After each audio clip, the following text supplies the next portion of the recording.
નમસ્તે વિદ્યાર્થી મિત્રો, આજે આપણે અંગ્રેજી વિષયની અંદર topic active and passive voice શીખીશું. એક્ટિવ એન્ડ પેસિવ વોઇસની સમજ મેળવતા પહેલાં આપણને એક્ટિવ વોઇસ કોને કહેવાય અને પેસિવ વોઇસ કોને કહેવાય એની સમજ હોવી જોઈએ. એટલે પહેલાં આપણે સમજીએ એક્ટિવ વોઇસ એટલે શું, અથવા તો એક્ટિવ વોઇસ કોને કહેવાય, પછી પેસિવ વોઇસ જોઈશું.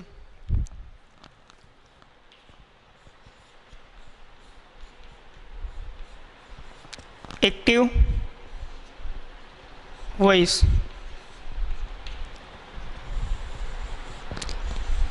જેને ગુજરાતીમાં કર્તરી પ્રયોગ કહેવામાં આવે છે. ગુજરાતી વિષયની અંદર તમે કર્તરી અને કર્મણી વાક્ય રચનાઓ શીખેલી જ છે. અહીંયા આપણે કર્તરી એટલે શું તો કે એક્ટિવ વોઇસ. હવે પ્રશ્ન એ કે એક્ટિવ વોઇસ કોને કહેવાય, તો જે વાક્યમાં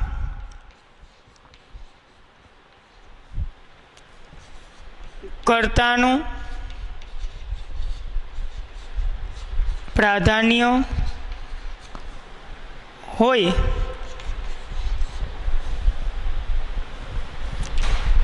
તેવા વાક્યને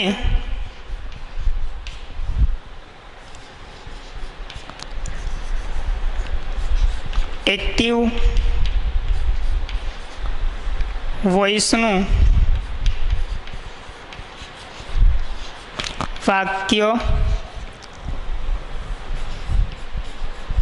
કહેવામાં આવે છે. શું?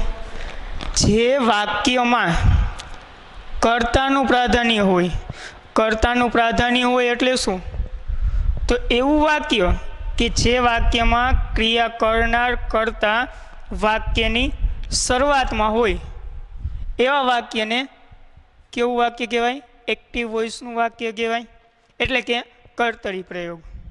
ઉદાહરણ જોઈ,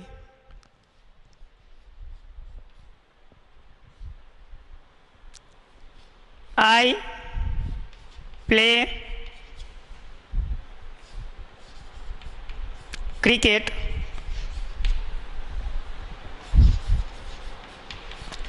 daily. અહીંયા આઈ જે કરતા છે એ પ્લે એટલે કે રમવાની ક્રિયા કરે છે. એટલે વાક્યની શરૂઆતમાં જે કરતા છે એ આપેલા વાક્યમાં આપેલી જે ક્રિયા છે એ ક્રિયા કરે છે. તેથી આ વાક્યને કેવું વાક્ય કહેવાશે? એક્ટિવ વોઇસનું વાક્ય કહેવાશે. બીજું, હિના ડ્રિંક્સ મિલ્ક ડેઈલી. અહીંયા ડ્રિંક્સ એટલે કે પીવું, પીવાની ક્રિયા કોણ કરે? Hina.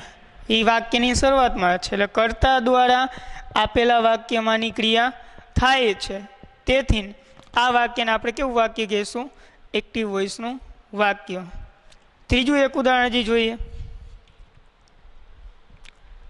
Ramesh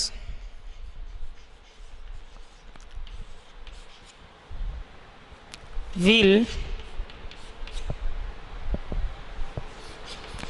take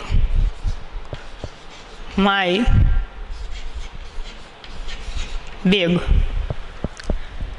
Ramesh will take my bag. અહીંયા ક્રિયાપદ શું? ટેક, લેવું. કંઈક લેવાની ક્રિયા કરે છે. કોણ? રમેશ. એટલે રમેશ દ્વારા આપેલી ક્રિયા થાય છે, તેથી આ વાક્ય કેવું કહેવાશે? એક્ટિવ વોઇસનું વાક્ય. બીજું હવે આપણે જે જોશું એ પેસિવ વોઇસ.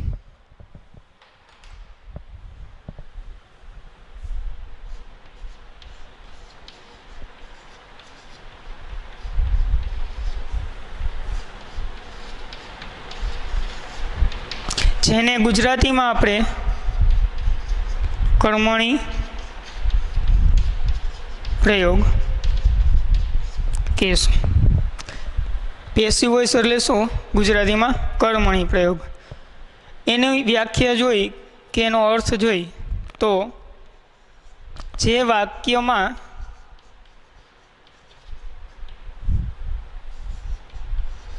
કર્મનું પ્રાધાન્ય હોય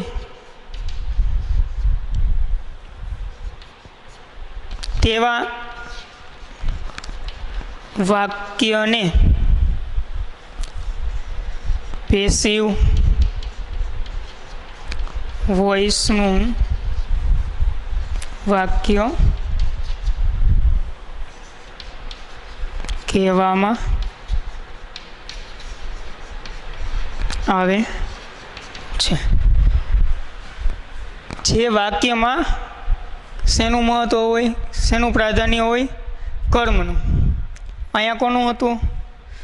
કર્તાનું. ને અહીંયા કોનું હોય? કર્મનું. એટલે તરત જ તફાવત આપણે સમજાઈ જાય. અહીંયા પ્રાધાન્ય કર્મનું છે એટલે જે વાક્યની શરૂઆતમાં છે હકીકતે જે કર્તા હશે એ કર્તા ક્રિયા કરતો નહીં હોય, પણ એ હશે કોણ? કર્મ.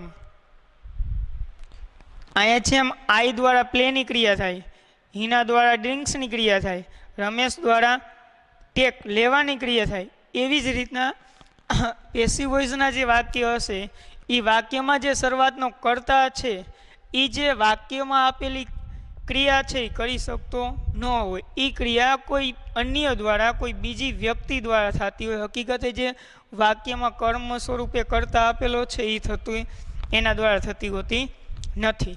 ઉદાહરણ જોઈ.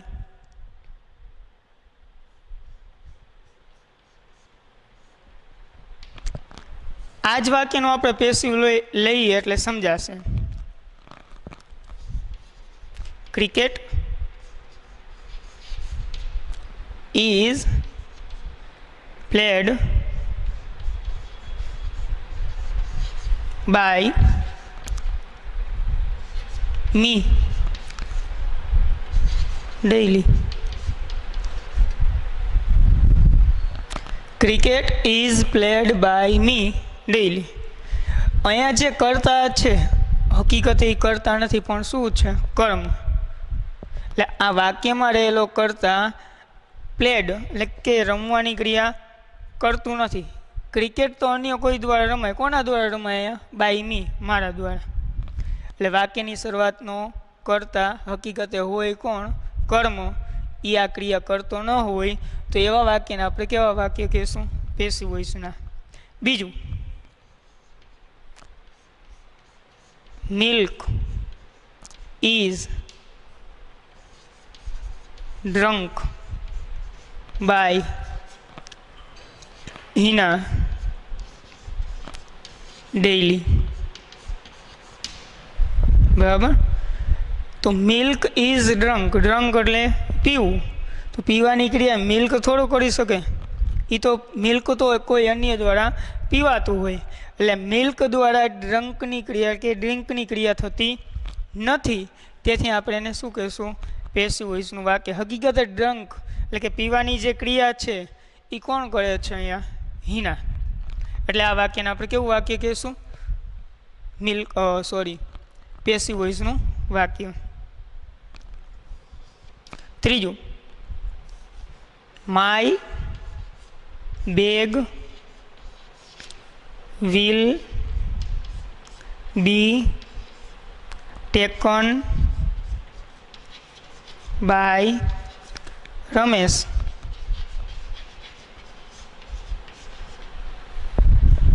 હવે અહીંયા માય બેગ ટેકન એટલે લેવું.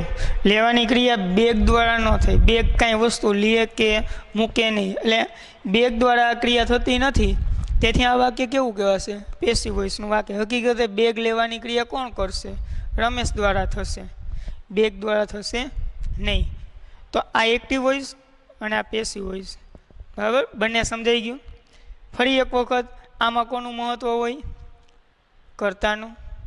આમાં કોનું મહત્ત્વ હોય? કર્મનું. આમાં જે શરૂઆતમાં વાક્યમાં જે કર્તા આપેલો છે એ આ ક્રિયા કરી શકતો હોય. અહીંયા વાક્યની શરૂઆતમાં જે કર્તા છે એ આ ક્રિયા કરતો ન હોય. એના ઉપરથી આપણને ખ્યાલ આવીએ કે વાક્ય એક્ટિવ વોઇસનું છે કે પેસિવ વોઇસનું. બરાબર, આપણે આ જ વસ્તુ શીખવાની છે કે એક્ટિવ વોઇસનું વાક્ય છે તો એમાંથી પેસિવ વોઇસના વાક્યમાં કઈ રીતના રૂપાંતર કરવું. અહીંયા આપણે ધોરણ 10 પૂરતું એટલું જ છે કે એક્ટિવમાંથી પેસિવમાં કઈ રીતના ફેરવવું. અગાઉ ઉપરના ધોરણમાં આપણે જાશું 11-12ની અંદર, તો પેસિવમાંથી એક્ટિવમાં રૂપાંતર કઈ રીતના કરવું એ પણ આવશે. અહીંયા આપણે ખાલી શું શીખવાનું, એક્ટિવ વોઇસમાંથી પેસિવ વોઇસમાં કઈ રીતના રૂપાંતર કરવું. એક્ટિવ વોઇસમાંથી પેસિવ વોઇસમાં રૂપાંતર કરવા માટે 3 કે 4 નિયમો છે. 4 કરો, અલગ અલગ કરો તો 4, અને ભેગા રાખો તો 3 નિયમ. તો આપણે અહીંયા 3-4 નિયમો રહ્યા એ જોશું શાંતિથી, સરળતાથી. એકદમ એ નિયમ છે, એ નિયમને આપણે યાદ રાખી લઈ તો આપણું આખું એક્ટિવ અને પેસિવ વોઇસનું જે ચેપ્ટર છે એ આપણને એકદમ સરળતાથી સિમ્પલી શીખાઈ જાય. સરળતાથી યાદ રહી જાય, એવું કાંઈ અઘરું કાંઈ નથી. ખાલી આપણે એ જે નિયમ છે એ નિયમને ફોલો કરવાના રહેશે. એ નિયમ અહીંયા અત્યારે જોઈએ. એક્ટિવ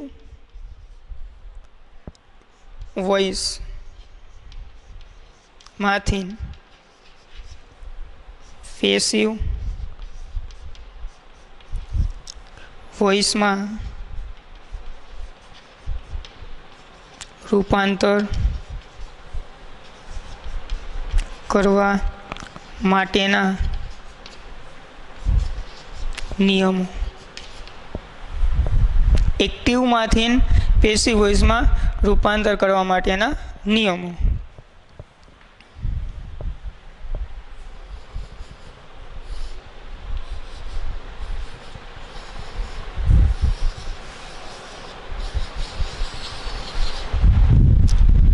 એકદમ સરળ છે, સિમ્પલ છે. પહેલો નિયમ શું?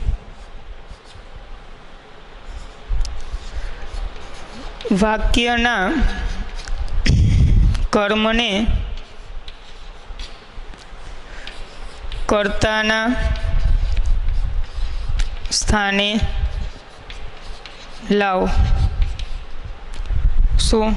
તો આપણું જે એક્ટિવ વોઇસનું વાક્ય છે એ એક્ટિવ વોઇસના વાક્યમાં જે કર્મ છે એ કર્મને શોધો અને એને ક્યાં લઈ આવવાનું? કર્તાના સ્થાને મૂકવાનું. એટલે હવે આ પણ પ્રશ્ન એ થાય કે કર્મ કઈ રીતના શોધી શકાય. તો કર્મ શોધવા માટેની 2 રીત. એક તો તમે વોટથી પ્રશ્ન પૂછી શકો અને બીજું હુમથી પ્રશ્ન પૂછી શકો. વાક્યમાં નિર્જીવ કર્મ જો આપણે જાણવો હોય, કેવો? નિર્જીવ. તો નિર્જીવ કર્મ જાણવા માટે તમારે વોટથી પ્રશ્ન પૂછવો જોઈએ. નિર્જીવ કર્મ જાણવા માટે વોટથી પ્રશ્ન પૂછાય. સજીવ કર્મ જાણવો હોય તો હુમથી પ્રશ્ન પૂછાય. હવે આ જે પહેલો નિયમ છે એ આપણે એક્ઝામ્પલ જે અહીંયા છે એક્ટિવ વોઇસના અને પેસિવ વોઇસના, એની અંદર એપ્લાય કરી જોઈએ કે શું એ રીતનું છે. તો પહેલું અહીંયા આપણું વાક્ય શોધું, આઈ પ્લે ક્રિકેટ ડેઇલી. હું દરરોજ ક્રિકેટ રમું છું. બરાબર. તો એમાં આપણે વોટથી પ્રશ્ન પૂછીએ તો what do I play daily? હું દરરોજ શું રમું છું? તો જવાબ શું આવશે? ક્રિકેટ. એ ક્રિકેટ છે એ શું છે? આપણો કર્મ. તો એ કર્મ છે ક્રિકેટ, એને આપણે ક્યાં લાવવાનું?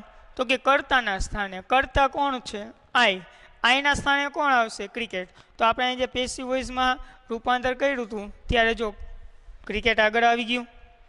એવી જ રીતના બીજું વાક્ય, Hina drinks milk daily. Hina દરરોજ દૂધ પીએ છે. હવે એમાં આપણે વોટથી પ્રશ્ન પૂછીએ તો what does Hina drink daily? Hina દરરોજ શું પીએ છે? જવાબ શું આવશે? મિલ્ક. મિલ્ક છે એ કર્મ છે. પેસિવ બનાવી તો એ કર્મ છે ક્યાં આવશે? કર્તાના સ્થાને એટલે કે હિનાના સ્થાને, તો અહીંયા આપણે એનું પેસિવ બનાવ્યું હતું, તો હિના જે કર્તા હતી એની જગ્યાએ આપણે શું મૂક્યું? મિલ્ક. ત્રીજું જે આપણું એક્ટિવ વોઇસનું વાક્ય હતું, Ramesh will take my bag. તો એમાં આપણે વોટથી પ્રશ્ન પૂછીએ તો what will Ramesh take? Ramesh શું લેશે? તેમાં જવાબ શું આવશે? My bag. રમેશ મારું દફતર, મારું બેગ, મારો ઠેલો લેશે. તો એ કર્તાના સ્થાને આપણે આગળ લાવ્યા. એટલે આપણો પહેલો નિયમ શું? વાક્ય એક્ટિવ વોઇસનું જે વાક્ય છે એ એક્ટિવ વોઇસના વાક્યમાં રહેલો કર્મ છે એ આપણે શોધવાનો, એ શોધીને ક્યાં લાવવાનું? તો કર્તાના સ્થાને. બરાબર, કર્તાના સ્થાને લાવવાનું. તો અહીંયા આપણે જો 3 વાક્યમાં એ કર્યું, અને એ આપણને થઈ ગયું કે વોટ અથવા ઓમથી પ્રશ્ન પૂછીએ એટલે આપણને શું મળે? કર્મ. નિર્જીવ કર્મ જાણવો હોય તો વોટથી પ્રશ્ન પૂછવાનો, અને સજીવ કર્મ હોય તો હુમથી પ્રશ્ન પૂછવાનો. બરાબર, આ પહેલો નિયમ. બીજો નિયમ જોઈ તો વાક્યમાં જે તે કાળ મુજબ ટુ બી અને અથવા તો ટુ હેવના રૂપ મૂકો. એકદમ સરળ નિયમ, કેમ કે આપણે અહીં જો વાક્ય છે એ વાક્યનો કાર કયો છે, એ કાર પ્રમાણે આપણે ટુ બીના રૂપ મૂકવાના થાય અથવા ટુ હેવના રૂપ મૂકવાના થાય. ટુ બીના રૂપ આપણે જાણીએ છીએ કે વર્તમાન કાળ હોય તો એમાં ટુ બીના રૂપ 3 આવે. ક્યાં? એમિઝાર. એને અહીંયા જોઈ તો ટુ બીના રૂપ વર્તમાન કાળ હોય તો એમાં એમ, ઇઝ અને આર. જો ભૂતકાળ હોય તો વોઝ અને વેર.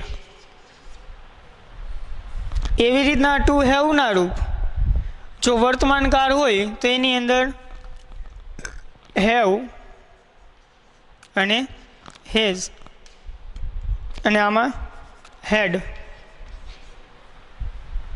ફરીથી એકવાર, વર્તમાન કાળની અંદર ટુ બીના રૂપ ક્યાં આવશે? એમ, ઇઝ અને આર. ભૂતકાળની અંદર ટુ બીના રૂપ ક્યાં આવશે? વોઝ અને વેર. ટુ હેવના રૂપ તો વર્તમાન કાળની અંદર ટુ હેવના રૂપમાં હેવ અને હેઝ, અને ભૂતકાળની અંદર ટુ હેવનું રૂપ શું આવશે? હેડ. આ સિવાય સેલ, વિલ, કેન, કુડ એ બધા મોડલ જે રહ્યા એમાં કોઈ ફેરફાર થતો નથી. વિલ આપેલું તો વિલ, કેન આપેલું તો કેન, કુડ આપેલું હોય તો કુડ, જે આપેલું હોય એના એ રહે. એટલે પહેલો નિયમ આપણો કર્મ જે છે એને કર્તાના સ્થાને લાવવાનું. બીજો આપણો જે નિયમ છે ટુ બીનું રૂપ, તો ટુ બીના રૂપ આપણે હજી આખું એક્ટિવ પેસિવ જે છે એ એક એક કાળને લઈને આપણે કરશું, એટલે ત્યારે વધારે એ બાબત સમજાઈ જશે. એટલે આમાં આપણે જોઈએ હવે જે આ વાક્ય આઈ પ્લે ક્રિકેટ ડેઇલી, તો એમાં બીજો નિયમ કાર મુજબ ટુ બીનું રૂપ. તો આપણે જોઈએ આઈ પ્લે ક્રિકેટ ડેઇલી, તો આ ડેઇલી શબ્દ છે એના ઉપરથી આપણને કાર સમજાય કે કાળનો ખ્યાલ આવે. કયો કાળ હશે? તો સાદો વર્તમાન કાળ. એ સાદો હોય, ચાલુ હોય કે ગમે, ખાલી કયો કાળ? તો કે વર્તમાન કાળ. તો વર્તમાન કાળની અંદર આપણે કયા રૂપ મૂકવાનું? ટુ બીનું રૂપ મૂકવાનું. ટુ બીનું રૂપ કયું આવે? તો આપણે જે કર્મ આગળ લાવ્યા કયું? ક્રિકેટ, એની સાથે કયું રૂપ આવ્યું? ઇઝ આવ્યું, કારણ કે એ સાદા વર્તમાન કાળનું વાક્ય છે. એટલે વર્તમાન કાળ છે એટલે શું આપણે અહીંયા મૂક્યું? ક્રિકેટની સાથે ઇઝ. એમ નું આવે કારણ કે એમ છે હંમેશા કોઈની સાથે આવે? આઈની સાથે આવે. પછી બીજું વાક્ય milk is drunk by Hina daily. તો અહીંયા આપણે કર્મને આગળ લાવ્યા હતા, હવે એની સાથે આપણે ટુ બીનું રૂપ અથવા ટુ હેવનું રૂપ મૂકવાનું. ટુ હેવનું રૂપ મૂકવું હોય તો એ આપણને આપેલું જ હોય, હેવ, હેઝ કે હેડ આપેલું. એટલે અહીંયા પેલા કાર ઓળખવાનો. કાર કયો? હિના. Drinks milk daily. બરાબર. તો હિના ડ્રિંક્સ, ડ્રિંક્સ જે ક્રિયાપદ રહ્યું એ ક્રિયાપદની અંદર શું લાગેલું? એસ. તો સાદા વર્તમાન કાળની અંદર માત્ર ને માત્ર ક્રિયાપદને એસ કે એસ લાગતો હોય. અહીંયા ડેઇલી શબ્દ છે એના ઉપરથી ને પણ આપણે સમજી શકીએ, ખ્યાલ આવે કે આ સાદો વર્તમાન કાળ છે. એટલે સાદો વર્તમાન કાળ છે તો એમાં ટુ બીનું રૂપ શું આવશે? ઇઝ. એવી રીતના અહીંયા માય બેગ વિલ, તો અહીંયા જો વિલ આપેલું જ હતું તો વિલનું વિલ એમાં પછી ટુ બી કે ટુ હેવનું રૂપ આવતું નથી. બરાબર, આ બીજો નિયમ. હવે ત્રીજો નિયમ, હંમેશા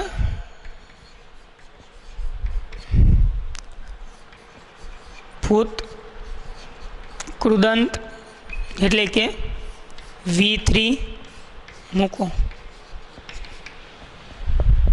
ક્રિયાપદનું હંમેશા કયું રૂપ મૂકવાનું? V3નું રૂપ મૂકવાનું. એક્ટિવમાંથી પેસિવમાં જ્યારે આપણે રૂપાંતર કરીએ તો પેસિવ વોઇસમાં હંમેશા ક્રિયાપદનું V3 એટલે કે ભૂતકૃદંત મુકાય છે. ક્યારેય મૂળ રૂપ કે ભૂતકાળનું રૂપ આવતું નથી. એટલે આપણે વાક્યમાં જોઈ તો અહીંયા પ્લે હતું તો પ્લેનું ભૂતકૃદંત શું થઈ ગયું? પ્લેડ. ડ્રિંક્સ હતું, ડ્રિંક્સનું ભૂતકૃદંત ડ્રંક. ટેક હતું, ટેકનું ભૂતકૃદંત ટેકન. એટલે ક્રિયાપદનું આપણને ગમે તે રૂપ આપેલું હોય પણ જ્યારે આપણે એનું પેસિવ વોઇસમાં રૂપાંતર કરી ત્યારે હંમેશા એનું કયું રૂપ હોય? V3 એટલે કે ભૂતકૃદંત મુકાય છે. ત્યાર પછીનો નિયમ આપણે જોઈ તો કર્મના સ્થાને કર્તાને BY બાય સાથે મૂકો. જેમ પેલો નિયમ હતો કે કર્મને ક્યાં લઈ જાઓ? કર્તાના સ્થાને. તો હવે કર્મ છે જો કર્તાનું સ્થાન લેતું હોય તો કર્તાને આપણે ક્યાંક તો મૂકવો જ પડશે. તો કર્તા છે એ ક્યાં જશે? કર્મના સ્થાને. પણ એકલો નહીં, સાથે કોને લઈ જશે? By, BY. બરાબર. તો અહીંયા આપણે જોઈ, જો આ ક્રિકેટ આપણે આઈના સ્થાને લાવ્યા હતા, હિનાની જગ્યાએ આપણે મિલ્ક લાવ્યા હતા, રમેશની જગ્યાએ માય બેગ લાવ્યા હતા. હવે એ જે આવ્યું હતું એની જગ્યાએ આ બધા કરતા જશે. એટલે આઈ રહ્યું ક્રિકેટની જગ્યાએ જશે, હિના છે એ મિલ્કની જગ્યાએ જશે, રમેશ છે એ બેગની જગ્યાએ જશે. પણ સાથે શું લાગશે? બાય. જો બાય મી, કારણ કે આઈ કરતા છે, કર્તા વિભક્તિનું સર્વનામ છે. એને જ્યારે આપણે કર્મના સ્થાને લઈ જઈએ ત્યારે એ કર્મ વિભક્તિનું સર્વનામ બને છે. પછી બાય હિના, બાય રમેશ. બરાબર. એટલે આ એક ખાસ ધ્યાન રાખવાનું, જ્યારે કર્તા વિભક્તિના સર્વનામ આપ્યા હોય એને આપણે કર્મના સ્થાને લઈ જઈએ ત્યારે એનું શું થઈ જાય? કર્મ વિભક્તિનું સર્વનામ થાય. એ ઓલો સર્વનામનો આપણો કોઠો છે, I, me, my, mine, we, us, our, ours, you, your, yours, he, him, his, his, she, her, hers, it, its, them, theirs. બરાબર. આ જે સર્વનામનો કોઠો છે એ આપણે યાદ રાખવાનું. એની કર્તા વિભક્તિ શું છે, એની કર્મ વિભક્તિ શું થાય એ પણ ધ્યાન રાખવાનું. એ જ આપણે હવે પછી જોશું. તો ફરીથી એકવાર આ બધું જોઈ લે. એક્ટિવ વોઇસનું વાક્ય જેમાં કર્તાનું મહત્ત્વ હોય, કર્તા વાક્યની શરૂઆતમાં હોય, વાક્યની અંદર જે ક્રિયા આપેલી છે એ આ કર્તા દ્વારા થતી હોય, તો એવા વાક્યને આપણે કેવું વાક્ય કહેશું? એક્ટિવ વોઇસનું વાક્ય. પેસિવ વોઇસના વાક્યની અંદર શું કે એમાં કર્મનું મહત્ત્વ હોય, કર્મ વાક્યની શરૂઆતમાં હોય. એટલે કે વાક્યની શરૂઆતમાં હકીકતે જે કર્તા છે એ કર્તા ન હોય પણ એ કોનું સ્થાન? કર્મનું સ્થાન છે. એટલે એ કર્મ છે એ આગળ હોય છે અને એ આપેલી ક્રિયા કરી શકવા માટે સક્ષમ હોતો નથી. એ ક્રિયા કોઈ અન્ય દ્વારા થતી હોય છે. તો આવા વાક્યને આપણે કેવું વાક્ય કહેશું? Passive voice. સરળતાથી આપણે વાક્ય છે એ કયા કાળનું, એક્ટિવ વોઇસનું છે કે પેસિવ વોઇસનું છે, કયા કાળનું છે એ ઓળખીને આપણે એક્ટિવમાંથી પેસિવમાં રૂપાંતર કરી શકીએ. હવે આપણે જે નિયમ જોયા હતા એક્ટિવમાંથી પેસિવમાં રૂપાંતર કરવા માટેના નિયમો. ફરી એક વખત વાક્યમાં કર્મ શોધો, કર્તાના સ્થાને લઈ જાઓ. કર્તાના સ્થાને આપણે જ્યારે લઈ જઈએ ત્યારે એક વસ્તુ એ ધ્યાન રાખવાની કે જે કર્મ છે એ જો સજીવ હોય તો કોઈ એક નામ હોય, અથવા તો નામની જગ્યાએ આપણે જે વાપરીએ છીએ એ સર્વનામ પણ આવી શકે. તો એ સર્વનામ આવે તો એને આપણે કર્તાના સ્થાને લઈ જઈએ તો એનું કર્તા વિભક્તિનું સર્વનામ આપણે મૂકવું પડે. જેમ આપણે અહીંયા વાક્યની અંદર આઈ ને કર્મના સ્થાને લઈ ગયા તો એનું બાય મી થઈ ગયું. એવી રીતના જો અહીંયા કર્મના સ્થાને મી આપેલું હોય અને આપણે જો એને કર્તાના સ્થાને લાવવું હોય તો આઈ થઈ જાય. એ જોઈ એના માટે આપણે એક સર્વનામનો જે કોઠોડિયો એ આખો પહેલાં યાદ કરી લઈએ. પહેલાં કર્તા વિભક્તિ આવશે, પછી કર્મ વિભક્તિ આવશે, પછી સંબંધક,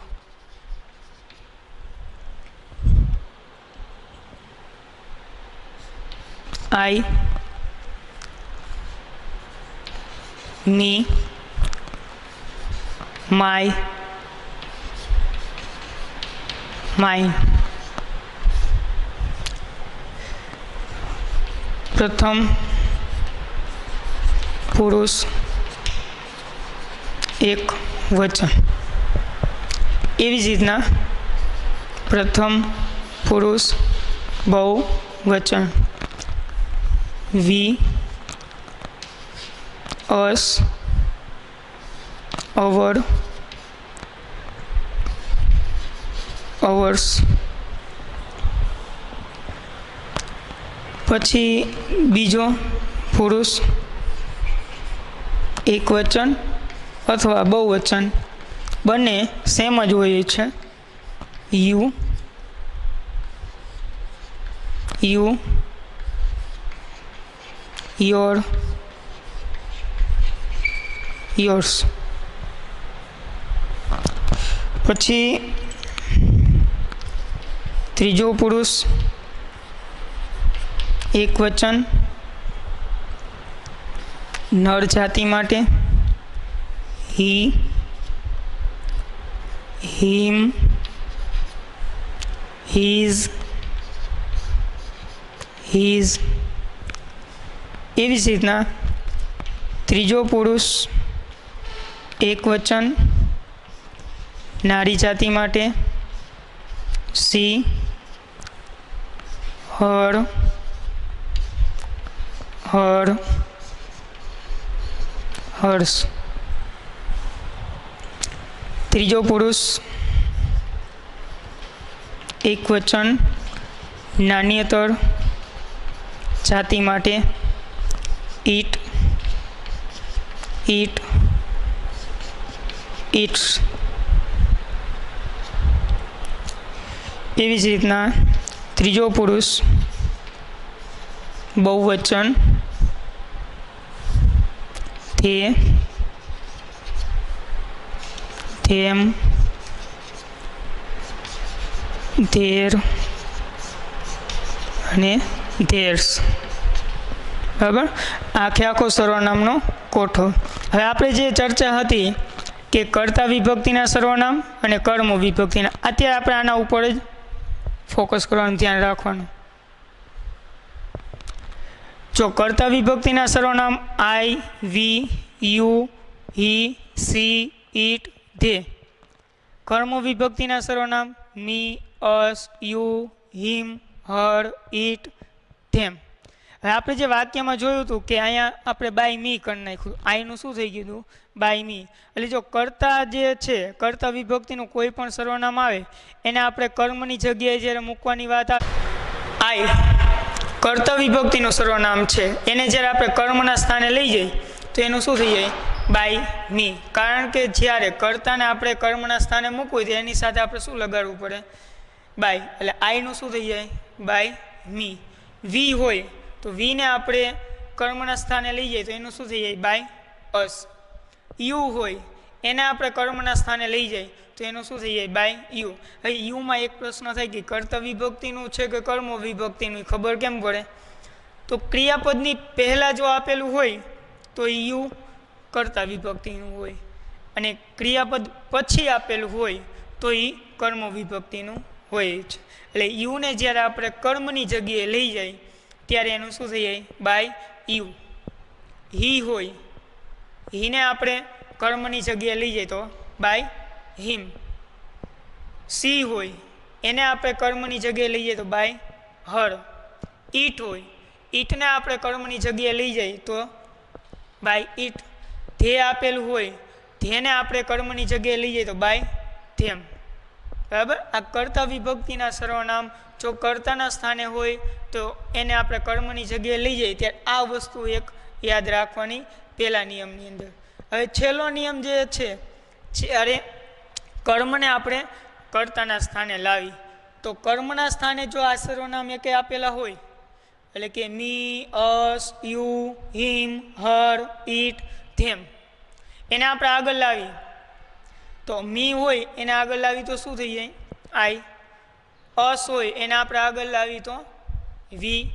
યુ હોય કર્મ વિભક્તિ, એને આપણે કર્તાના સ્થાને લાવી તો થઈ જશે યુ. હિમ આપેલું હોય, હિમને આપણે કર્તાના સ્થાને આગળ લાવી તો થઈ જાય હી. હરને આગળ લાવી તો સી. ઈટને આગળ લાવી તો ઈટ. ધેમને આગળ લાવી તો ધે. એક ઉદાહરણ જોઈએ. સી ગેવ મી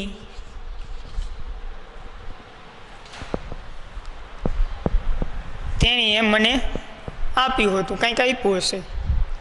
હવે એનું આ એક્ટિવ વોઇસનું વાક્ય છે, કારણ કે સી દ્વારા આ ક્રિયા કરાઈ હતી.